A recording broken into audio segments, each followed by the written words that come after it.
Hello, this is Matthew Robert Payne, and this is my book, He's Redeeming Love. This is chapter 14, and this is called Discovering Escorts in Sydney.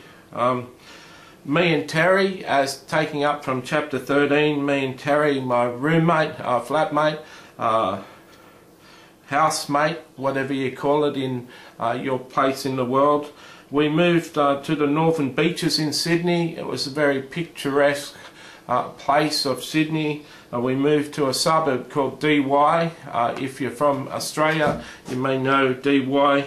And even though I'd grown up on the beach in Coffs Harbour surfing, I only managed to go surfing twice in Dee Why.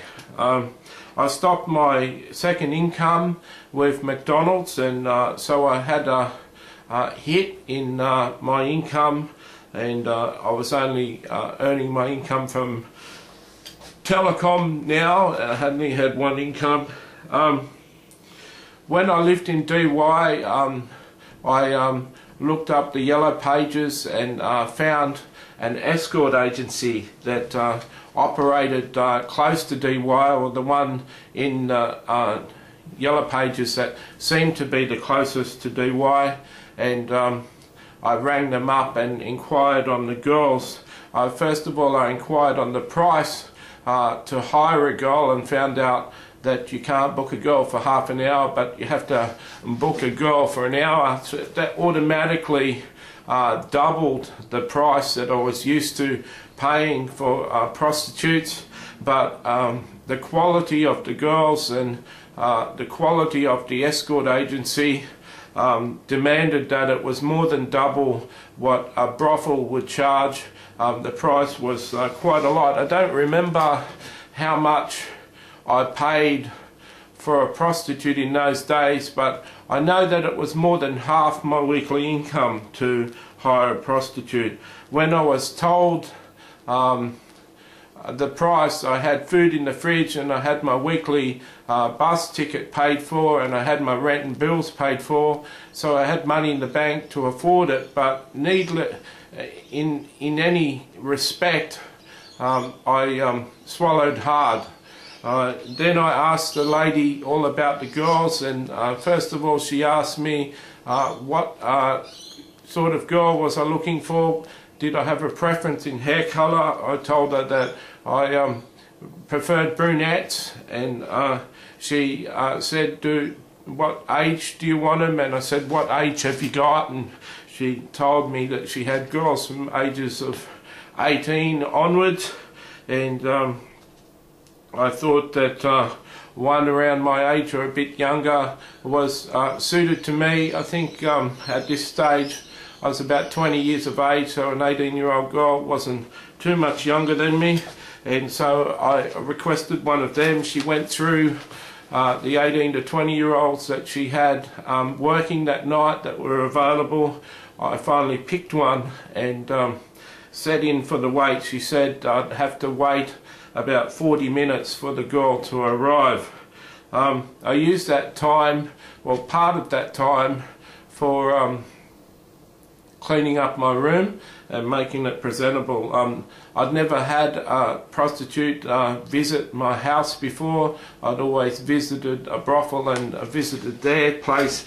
One thing that a person needs to do is pretty well have a presentable and clean house, unless they want to be embarrassed at how messy they are. So I was nervous. This time I had a bit of a knot in my stomach. There was adrenaline going on, and a sense of excitement going on of the unknown, but also had a sort of knot in my stomach of nervousness. The price for the girl was substantial, and I also was going to see a girl sight unseen. I'd never done that before. I'd always been in a brothel before and had 5 or 10 or 15 girls put before me, and chose the one that I was attracted to the most, or the one that seemed friendly enough. and but this time I was paying for a girl sight unseen, and it was different. I think that was one of the reasons why I was nervous. Soon enough she arrived, and I offered her a coffee or a drink of juice, and she took a drink of juice, and we were drinking our juice, and we're chatting for about 5 minutes, and then she asked me where was the bedroom, and I led her to the bedroom. Soon enough we were going about our business. It was a different thing for me to have a girl in bed for an hour rather than half an hour. Of course, the last 10 minutes, 5 or 10 minutes was us both showering, and but it was a long time. It was quite a lot longer than half an hour. Within a day of me being paid next, I was on the phone to the escort agency. This habit of ringing prostitutes, ringing escorts, become a very expensive habit for me. I have to tell you,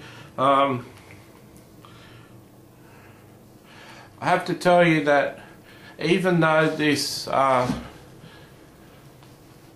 habit seemed like enjoyable, I seem to be in some way sounding like I'm glorifying this lifestyle. I have to tell you that this lifestyle was in fact a lie from Satan. It wasn't the answer to my loneliness inside, and it was no quick fix to what I was going through in my brokenness. It was a lie from Satan. It was a trap from Satan.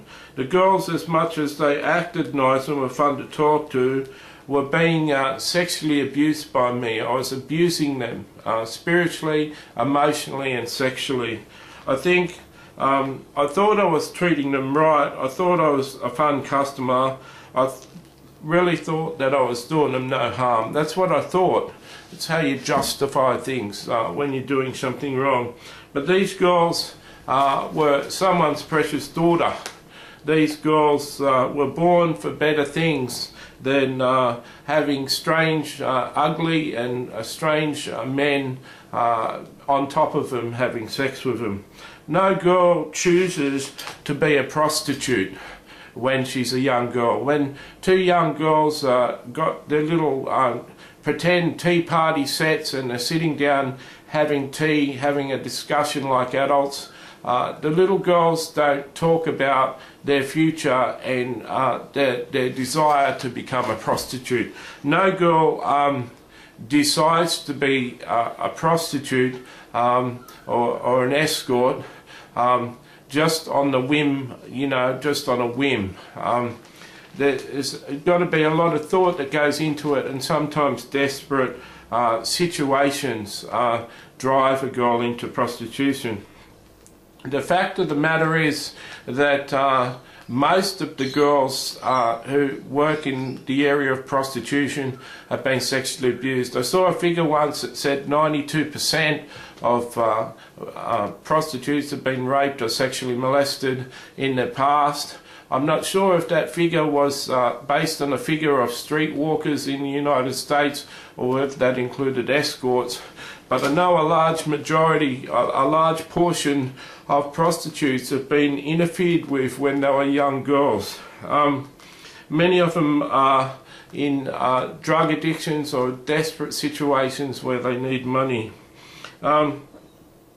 In the escort agency, over the course of the next year, I met many girls that were studying at university, and they were using the job of prostitution to self-pay themselves through university and pay their university fees and live and pay their rent and pay for food and to be able to survive. You couldn't tell from the look of these girls that they were involved in the services of prostitution. These girls looked like the girl next door. Many of them would have, if they chose to, if they had the opportunity, many of them could have been models. I think that people overrate models. Modelling is a very hard job and very time-consuming and somewhat boring, doing the same thing all the time. But the escort agency that I used had tremendously attractive young girls that were coming to my place. Many girls just did it for the money, and I don't want you to get the opinion that all girls, all prostitutes have been sexually molested. Even though I used a percentage at 92% there, it could be way lower than that these days. That was a figure from years ago. Many girls have got more control over their sexuality these days and more control over themselves and got more liberty and freedom within themselves to make choices, and girls are a lot more powerful these days and a lot stronger, and so there could be many reasons why girls choose to go into the escort business these days. I still, no matter how nice the girls were, never had the same girl twice. This was, like I said, I liked variety, but it spoke to something deeper, it spoke to something more. The fact of the matter is, I enjoy meeting people. I'm a people person. I love meeting a stranger and dialoguing with a stranger and getting the stranger to tell me about their life and their interests and drawing people out of themselves. Later in life I become a taxi driver. That was a perfect job for me, meeting strangers. I had a real love for meeting strangers and talking to them. One time I was at home and I received a phone call from the escort agency. They'd never rang me before, and I got a real shock. They were on the phone. They asked me if it was convenient for me to talk, had they caught me at a bad time, or could they talk, and my roommate was out. Terry was out, and so I said yes, it's a convenient time to talk, and I was wondering what I'd done wrong. She told me that I was a good client. She told me that each of the girls in their services fill out a feedback report when they get back to the agency, saying what had happened and a rating out of 10, or give a rating on the client, how friendly he was and how nice he was and how respectful he was, however they rated it. She told me that they did feedback on each of the clients. She said that over the history of the last few months that I've been using their services, I'd consistently got good reports, and the girls gave good feedback about me. I thanked the lady for that, and I thanked her for telling me, and she went on to say that as I know they've got a tremendous amount of girls that work for them, and one of the needs that arises in the agency was that they're constantly putting on new girls, and new girls who'd never been in business of being an escort before had come to the doors and been interviewed and accepted, and what they found was that the new girls were nervous on going out on their first prostitution escort job, and that the agency was always looking for new men, responsible men and kind clients that would be able to be the first man that the prostitutes were sent to.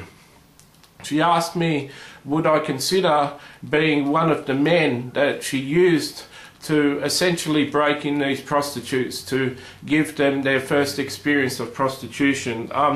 My heart was racing a little bit. I felt excited. I knew that, you know, in King's Cross, the bouncers and friends of the bouncers and people in positions, even people in the law industry and stuff, around King's Cross were used to break in the girls in King's Cross, and my heart was racing a little bit that this woman would consider me to sleep with a girl that had never slept with a client before, and it was a new thing. I said that that would be fine. I'd be pleased to do that for her.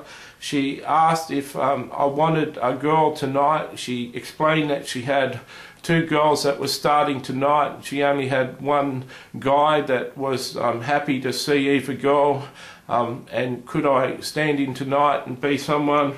It was my payday. They knew it was my payday because I always rang up on my payday or the day after. I was a bit taken back, but I asked her to describe the 2 girls. She said that they were both blondes, and was that a problem? And I said no, that wasn't a problem, and so I said yes. She described them. I picked which one I wanted. Then the girl came. 40 minutes later, an hour later, the girl arrived. I was nervous. I showed her, you know, a drink, and we went into the bedroom, and then the girl was wondering what to do, and I was essentially there to put her at ease and show her what to do, what I liked as a client, and what I enjoyed as a client, and she went and did it as like I said to do, and it was an experience. It was very addictive for me. I started to spend a lot more money on the services of the escort agency. It was hard to explain the fact that I wasn't really even sleeping with prostitutes. I was sleeping with girls the first time that they'd ever done it, and many men maybe reading, or many men listening to this would think to themselves that this is a very privileged position to be in, and they wish for themselves that they could get in this position with an escort agency or with a brothel. Where this video, where the video of this book is posted, there'll be men that'll be watching that video and not necessarily reading the book. And the fact of the matter is, I want to tell you the truth about it. Satan had me in an ultimate noose. He had me eating breakfast cereal for over a week, or close to a fortnight per fortnight. Sometimes I'd order a girl nearly every week, and this would leave me with no money for food, and I had to take my food money away to pay for the services, and I just ate cereal.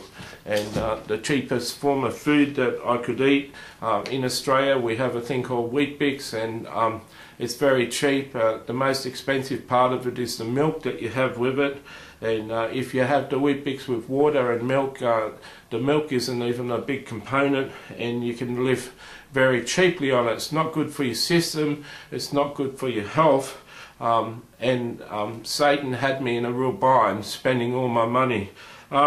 There's a strong sense of shame that came on me. As a Christian, I knew I was doing the wrong thing, and I was always feeling bad, even in the midst of the fact that I was continuing to do it without stopping. There seemed to be no repentance in me. That I didn't feel that I wanted to stop anytime soon. So I felt bad, but sometimes, and yet Satan would switch tacks and say that I was very good, and I was a good client, and I was being kind to the girls, and it's a good thing that they were getting sent to me rather than some jerk for their first client, and so I was doing good. And Satan will often say that you're doing good, and you're better than most other people if you compare yourself. And sometimes we listen to his lies. So I'm not using this in my testimony, in my story, to boast in any way. I want to make it very clear I was doing the work of the evil one. I was just sorry, turning the page. I was just as bad as the guys in King's Cross that are in privileged positions, that abuse the girls and break the young teenagers and the young youth street kids into the life of prostitution. I was working in cahoots with the agency and I was sexually exploiting these girls. Years later, when I stopped visiting prostitutes, Satan made me feel very ashamed for what I'd done in this time of breaking in these prostitutes. Sin is not good. Sin is not good. The decisions we can make in life can be very harmful to other people. The world today is becoming very dark, and the reason why it's becoming so dark and out of control is that we're moving further and further away from the standards of the Bible. Many people who read this will be angry with me for what I've disclosed. Many people will see that I was despicable in these actions that I've just disclosed, and they wouldn't be wrong in their judgment of me. They wouldn't be wrong to have those emotions. The difference between me and many people is that nothing has been hidden in this story that I'm sharing in my testimony, in this memoir. I've considered not including so much detail in my story and my experience with sex workers, as I did not want my expose on my sexual experiences with prostitutes to encourage men to go ahead and do it. In no way do I want people to watch these videos or read a book and then get encouraged that seeing prostitutes is a great way of living. I know some men might. That's up to them, and it's their free choice to do so. But like the Bible account, my account is very honest about the good things I've done in my life and the bad things. I don't write to brag about my sins. This isn't a book of boasting. I'm not taking any glory in what I've been up to. I simply want to tell you that even in the midst of my sin, I was enjoying myself. I was enjoying myself with these girls, but I was abusing them at the same time. I was having sex with hundreds of girls, and I was often eating breakfast cereal, like I've said, for breakfast and dinner. I could only afford to make sandwiches for lunch. I lived a massive lie in my life, and I was terribly dishonest. For a person who's very honest, it's hard to live a lie. I wasn't aware that my mother knew I had an addiction to prostitutes, but she worked out that it wasn't gambling, and I must have had a sex addiction. So all the midst of my shameful life and all my sin, Jesus has always been with me. Many Christians would believe if I could continue to sin so blatantly with my life that I was never a Christian to start with. Many people can only excuse such a sinful and disrespectful life to Jesus Christ and God through the explanation that the person was never saved and never a Christian to start with. You may even be thinking, no, at that time Matthew wasn't saved and he was destined for hell. I choose to believe that when Jesus said, I'll never leave you or forsake you, that he was telling the truth, that no matter what you got up to, that he'd never leave you. Even though I wasn't going to church out of guilt and shame, I could still feel Jesus there at my side. Whenever I talked to Jesus at night time, sometimes he'd talk to me, he'd show me his presence, and I'd be able to feel him. I was essentially living in the pig pen, that feeding the pigs like the prodigal son was in the parable that Jesus told. God was allowing me to earn all this money, and I was selfishly and stupidly wasting all the money that was coming into my life. I was a typical addict. I had all sorts of ideas that I was a good person and I was not hurting anyone. After all the girls had not been sex trafficked and they were doing it freely by choice, I justified myself by saying I was paying for it and I was a nice client, and even the escort agency agreed with me that I was a good client. I had good feedback. But the truth of the matter was, I was a broken shell of a man that simply could not get a girlfriend and couldn't get a responsible hold on my desperate inner loneliness. I was similar to a predator, or what people would call a pedophile. I was being an abuser of fresh young girls and introducing them to a life of prostitution, that too may have them in chains for many years until they are too old to practice the life anymore.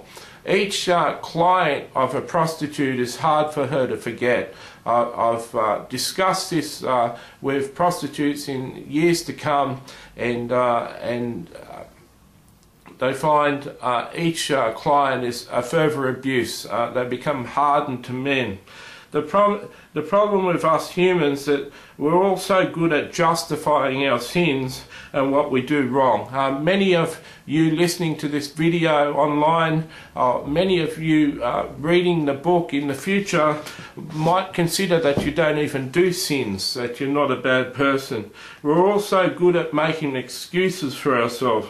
Satan on one hand makes us feel ashamed and worthless as a Christian for the things that we do in our life, and on the other hand he has us compare ourselves with other people who are worse than us, so we think better about ourselves than we should.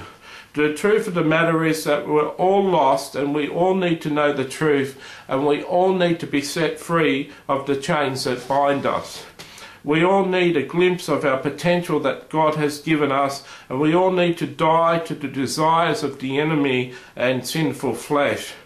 In the Bible, Joseph was given a dream that his brothers and his father would bow down to him. His brothers decided that they'd kill him, but then one of the brothers changed their minds, and they sold him into slavery. He went into slavery. It was bought by a guy called Potiphar. He was promoted because God was with Joseph to be the head of his household and manage his affairs. Then Potiphar's wife found Joseph attractive and tried to seduce him and asked him to have sex with her. He refused, and then she grabbed part of his cloak and ripped it and went outside and told the other workers that Joseph had tried to rape her. Joseph was sent to prison, and he spent years in that prison suffering. A lot of times we're in that prison. A lot of times you and me are in a prison, and we're locked in a sort of prison, and we're in chains, and we need to be set free. God has a plan for my life, and God has a plan for your life, and he wants you free to exercise that plan. It's never God's plan for us to suffer, though God will use everything in our life to teach us lessons and make us more effective for his service in the future. Most people in this world are simply doing the best they can with the pain and the brokenness in their life. Some people use drugs, some people use alcohol, some people use stimulants, some people use Facebook and are addicted to Facebook. Some people get really busy doing things for God or doing things for the church. All of these are cop-outs. All of these things are done to make us feel good and cover up the pain. But God doesn't want you to put band-aids on a gaping wound. He doesn't want you to put a stopgap measures to ease your pain. He wants you to heal your heart. He wants to heal your heart. He wants to break the chains that bind you. He wants to forgive you and take away your secret life so you can be a living testimony to the power of God's grace. If you're not a Christian, He wants you to give your life to Him. He wants to control your life and give you godly desires and things to do that will benefit mankind rather than taking from mankind. This story of mine is a sad story. It may get very dark. It's dark at the moment, but it may get darker, and may be a long book, which it is becoming, and it may be full of sin. But there's a light at the end of the tunnel. And there is destiny being realized in the end. This story is long, but all I've said and did was on paper. If all I said and did was on paper, then it would take you years to read. God bless you.